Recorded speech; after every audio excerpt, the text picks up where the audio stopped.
There's all this AI noise, LLMs. Are they making an impact on your roadmap? And what's next for you guys? Like, is there, end goal IPO? What are you excited about?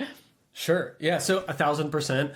Something I say to the company is how lucky are we, right? Like Postscript works in a two-way text-based medium for consumers, right? Like how lucky are we that LLMs are two-way text-based and perfect for conversations and building relationships, right? Because I think a lot of people are like, how does LLMs fit into my roadmap? And for us, it's very, very obvious. We're having conversations with consumers every single day. And we also have a North Star that's been around in marketing forever, which is like one-to-one marketing, right?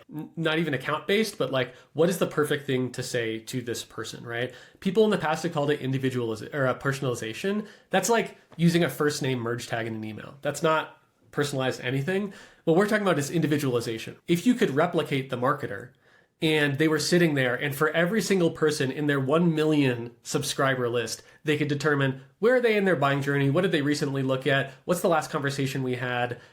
What's happening on site? What does the merchant actually want? And so what should I say to this person?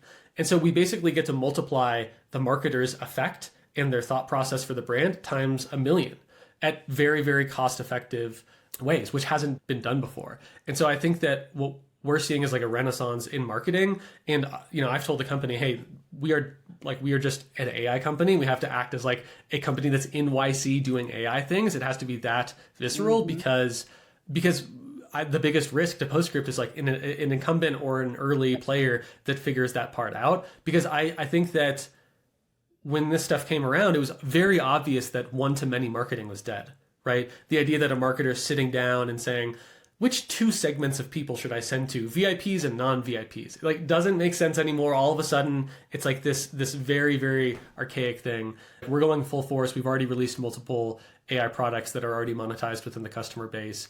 And, that was starting kind of mid-year last year. And this year, we have the entire year to do it. And so we'll release multiple products there. And I think that the most important result and where we align the entire company towards is revenue for our customers. That's also a really great benefit that we have, is that it's not like we're a seat-based SaaS where we're trying to prove the value of an LLM thing. Like it saved you 10 minutes or it saved you 20 minutes. For us, it's like, no, it made you 20% more money.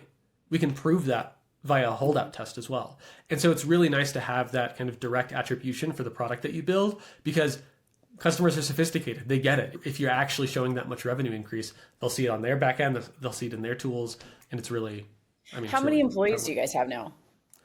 We've got about 250 folks on the corporate side too. The company itself is reaccelerating, and so our hiring is also reaccelerating. Last quarter, I think we onboarded about 40 folks, BDRs, AEs, AI engineers, different things like that. Yep, that's awesome. And then do you ever need to raise venture capital again, or what's the plan there? Yeah, so I absolutely live by the rule that you always want to raise when you don't need to, and you always want to be in a place where you don't have to raise. We have done a lot of work within the business to have it be ideally an IPO-able company that doesn't need to raise again, right? That means working on margin, growth rate, paybacks, all of those different things. And we've made a ton of progress. I would say never because, more capital is good. It would absolutely fuel our growth rate. But I think that entrepreneurs are always going to have it much easier when they don't need to raise. It's like Postscript is on a path to where we will get profitable. We see surprise profitability within the business now and then. And so we're like right on that track where we're trying to optimize the growth rate and also our spend with cash and everything like that. So that could be in the future, but the market is large enough to support like multiple billion-dollar players. I think that perhaps that one day means we would IPO, but I think that markets are probably more determinant of that than anything. And I think that our growth rate within our market, within the size that we have, within everything that's changing within it, I'd say absolutely that's an opportunity. Yeah, for sure. One last question.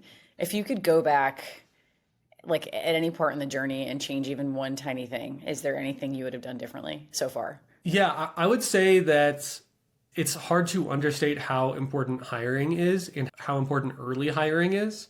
And sometimes you can't really help this because if you're a first-time entrepreneur in terms of your like building an actual company, you're going to just be making these mistakes.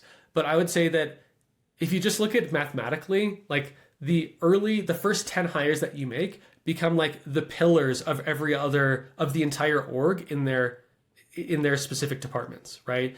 And you have to ask yourself, like, who do you want in those pillars? And then the next tier, you also have to ask the exact same thing, because you get this multiplicative compounding effect where like your company basically becomes its first 25 hires.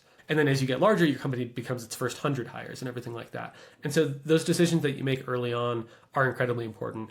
We've had some folks that are just passing their 5-year mark at Postscript who are like truly phenomenal people, and the company is absolutely molded after them. And so I would say that, yeah, there were some changes that I would make with like some of the early folks that we made probably too late. People say that all the time, but I would say I've seen the compounding effects of the really great people that you bring in, and that matters the most. So like for founders that want to interview the first 100 people or first 500 people of their company, first 1,000 people, I'd say like lean into that, because it really does matter. And the company is really just the team when it comes down to it. Yeah, team is everything for sure.